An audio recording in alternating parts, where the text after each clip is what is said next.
주식 투자로 돈 좀 잃어보신 분들은 이 영상을 반드시 봐야 됩니다. 저는 사실 주식을 투자하시는 분은 적어도 주식책 3권 정도는 읽고 나서 투자를 해야 된다고 생각을 하거든요. 근데 대부분은 어떻게 투자해요? 친구가 고급 정보를 준다든지, 인터넷에서 주식 리딩방에 들어간다든지, 뉴스에서 호재가 떴다고 난리 난 종목에 투자를 한다든지, 이렇게 투자하시는 분들 많더라고요.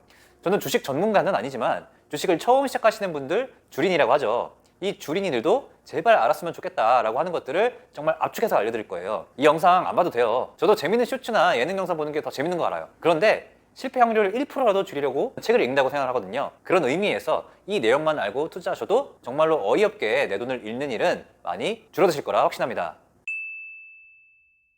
주식 투자 스테디셀러 3권을 정리해서 알려드리겠습니다.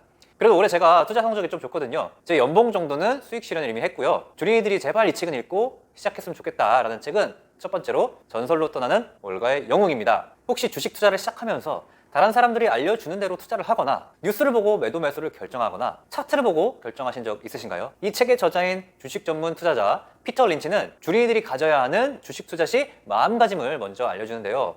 오늘날에는 강세장이 영원하지 않으며 시장이 어느 방향으로 움직일 때나 인내심이 필요하다는 사실을 기억해야 한다.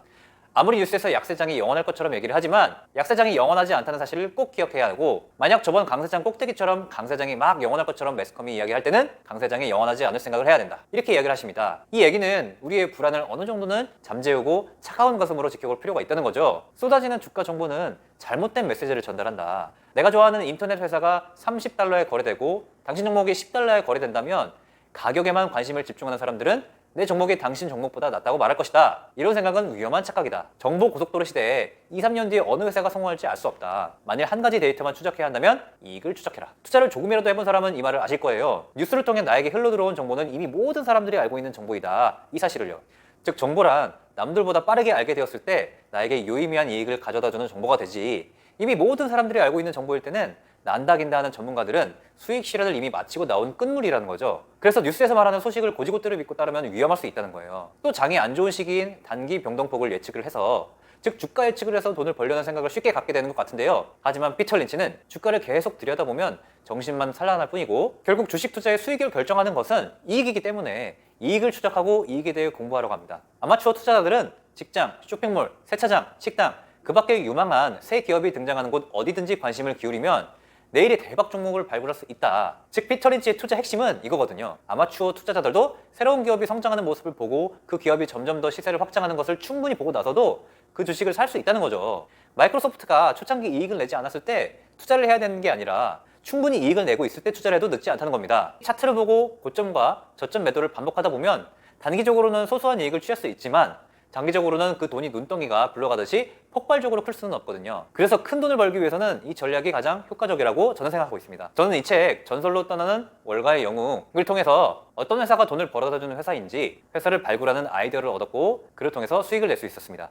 둘째로 필립 피셔의 위대한 기업에 투자하라입니다. 이 책의 저자 필립 피셔는 흔히 성장주 투자의 아버지라고 불리는 인물입니다. 워렌 버핏 버크셔 해서웨이 회장은 그를 가리켜 필립 피셔는 오늘의 나를 만든 스승이다. 그의 지식과 생각, 인격까지 감동받았다. 이렇게 말했습니다.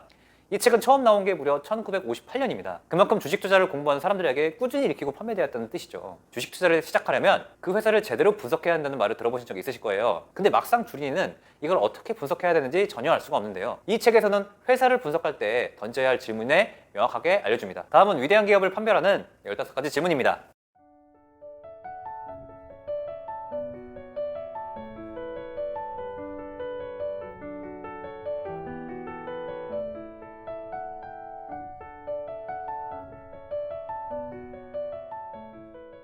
이 질문들을 통해 필립 피셔가 말하는 성장주의 기준은 다음과 같습니다. 첫 번째, 강력하고 유능한 경영진이 회사의 장기적인 성공을 위한 비전을 가지고 있는 회사. 두 번째, 유니크한 제품이나 기술과 같은 강력한 경쟁 우위를 가진 회사. 세 번째, 꾸준한 연구개발 노력으로 미래 성장 잠재력이 있는 회사. 네 번째로 너무 많은 부채를 가지고 있거나 외부 자금에 지나치게 의존하지 않는 회사. 다섯 번째, 충성스러운 고객층과 강력한 브랜드 인식을 가진 회사.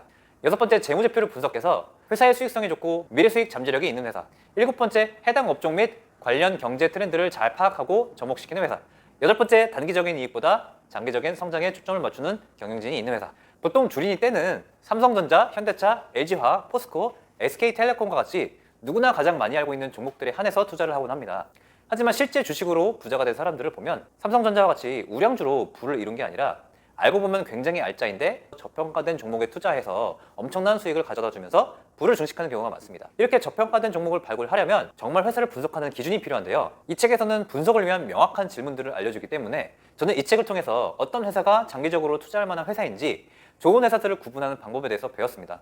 여러분들도 이 질문들을 모든 회사에 대입해서 이렇게 체크해보면서 분석 능력을 기른다면 장기적으로 수익률이 높은 투자가 될 겁니다. 세 번째로 돈 뜨겁게 사랑하고 차갑게 다루어라입니다. 이 책은 결국 투자는 심리 싸움이며 돈에 대해 어떻게 생각하고 어떻게 다뤄야 되는지 그리고 대중적인 관점에서 돈을 어떻게 생각하는지에 대해서 깨달을 수 있었던 책이었습니다. 남들이 달려들 때는 도망가고 남들이 도망갈 때는 달려들어라. 이 말을 들어보신 적 있으신가요? 이 책의 저자인 앙드레 코스톨라니도 역시 벤자민 그레이엄이나 워렌 버핏과 같은 가치 투자자인데요. 저 문장을 단어로 표현하면 역발상 투자 또는 약세장 투자라고도 합니다. 시장이 약세가 되면 보통은 불안해서 가지고 있던 주식을 오히려 매도를 하거나 더 떨어지면 어떡하지? 라고 생각하면서 감히 투자를 할 생각을 못하는 게 일반 사람들의 심리인데요. 이럴 때 내가 이미 가치가 있다고 판단되는 회사가 있다면 주저하지 않고 약세장에 과감히 투자를 할 수 있는 것이죠. 이렇게 해야만 장기적으로 안전하게 고수익을 얻을 수 있는 거죠. 이분이 하신 말 중에 정보를 얻는다는 것은 패가 망신한다와 같은 말이다. 내 주위에 차트로 주식하다가 안 망한 사람이 없다. 가치는 산책하는 주인과 같고 가격은 그걸 쫄랑쫄랑 따라다니는 강아지와 같다 라는 표현이 있는데요. 모든 그 투자 대상은 가치라는 그 본질적인 측면이 있고 가격이라는 밖에서 보이는 그 현상이 있는 거죠. 그런데 그 가격의 움직임은 우리가 예측하기가 너무 힘들다는 거죠. 주인을 따라다니는 강아지처럼 주인을 앞서기도 하고 뒤로 쳐지기도 하고 어쨌든 소변을 보러 숲속에 들어가서 없어지기도 하고 그래서 이처럼 강아지의 동선을 우리가 전망하고 예측하기는 너무 힘들다는 거죠. 그래서 가치 투자들이 해야 되는 일은 주인의 동선을 항상 확인하는 거예요. 이 기업의 가치는 계속 꾸준하게 잘 증가하고 있느냐, 어느 정도 변동폭은 있겠지만 이 나라의 경제는 계속 꾸준하게 증가를 하느냐, 이런 것들을 종합적으로 판단을 해야 된다는 거죠. 또 책에서 이렇게 말씀하십니다. 모든 것을 조금씩 아는 것은 아무것도 모르는 것과 같다. 투자자의 무기는 첫 번째도 경험이고 두 번째도 그리고 세 번째도 경험이다. 우리는 책 몇 권 읽었다고 투자 몇 번 시도해서 수익 실현을 해본 적 있다고 이런 자잘한 경험으로 안다고 생각하는 경우가 종종 있는데요. 80년을 투자하시는 앙드레 코스톨라니도 투자란 인내심이 필요하며 확신을 가질 때까지 공부하고 경험해야 된다고 얘기해 주십니다. 나만의 명확한 기준을 세워서 끊임없이 시장 속에서 계속 참여하면서 경험을 쌓아 나가야 된다는 뜻이죠. 아무것도 하지 않으면 나만의 기준을 세울 수 없겠죠. 투자로 번 돈은 고통이 수반된 돈이다. 먼저 고통이 있고 그 다음엔 돈이 따라온다. 네, 오늘은 주식 투자에 있어 주린이가 꼭 읽어봐야 할 책 3권을 추천드렸는데요. 세 가지 책에서 모두 공통적으로 말하는 게 바로 가치 투자입니다. 이 책들을 기반으로 현 시장에 흔들리지 않는 멘탈 습관을 기르시고 독서 습관, 공부 습관을 통해서 꾸준히 가치 있는 회사를 발굴하는 눈을 기른 후에 투자를 제대로 하셔서 꼭 모두 수익을 실현하시길 바랍니다. 오늘도 화이팅!